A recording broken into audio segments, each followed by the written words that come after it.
Hi everybody, it's Anthony with Genesis Rescue Systems. Today we'd like to show you a simple door removal with some techniques that you may or not be used to or aware of. For years we've always used the term of popping the door. What I'd like to show you is a different maneuver of rolling the door down off of the lock mechanism and the nadir pin. For example, this being the nadir pin, this being the lock mechanism. We've always been taught to pop it off. What we're going to do here is roll it down off, making for easier door removal and patient access. If you don't already know this, you can usually tell where the nadir pin is by taking your pinky and your thumb, putting your thumb on the lock mechanism and your pinky straight down and over to the end of the door, and normally that's where you're going to find the nadir pin and lock mechanism. Keep in mind when we show you that later, you're going to see it right about in that area. Also keeping in mind with some newer vehicles, you will see two lock mechanisms and nadir pins, the second one being located down towards the bottom. For this maneuver, we'll be using the Genesis E-Force S44 24-inch spreader. Once our vehicle is stabilized and we have patient protection, we can then start the process. The first thing we need to do before we remove the door is get ourselves a purchase point. You can do this by several different methods. I either choose a Halligan bar in the slot here, or I choose a vertical door crunch maneuver with the spreader.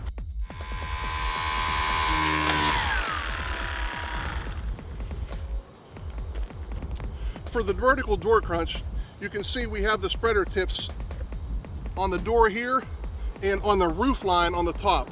You don't want to just catch the door frame, we want to make sure we catch the roof line as well.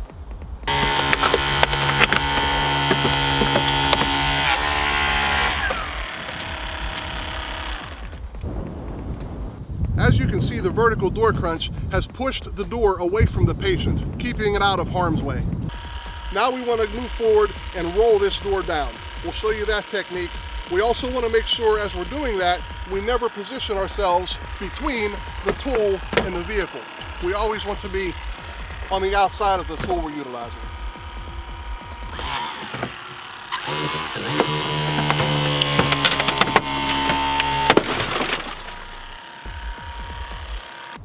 As you can see, by positioning the spreader in the proper way on an angle, rolling that door down, it came off much easier than you might be used to.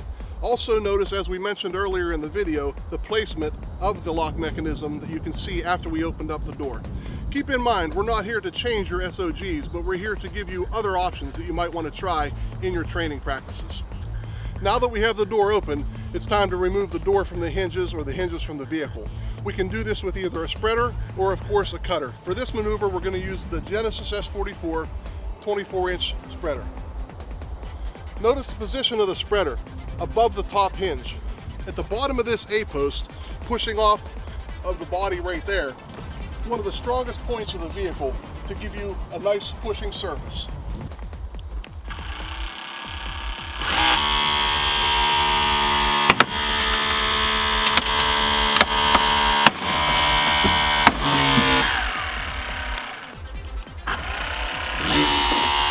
Notice very little to no intrusion where the spreader tip was resting. The door took the path of least resistance, removing it very easily on the top hinge.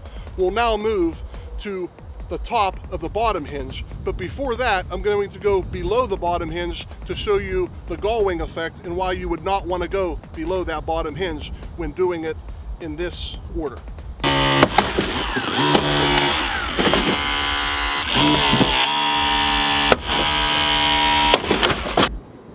Take note of how the end of the door removal was controlled when I went above the bottom hinge rather than below it as we showed you.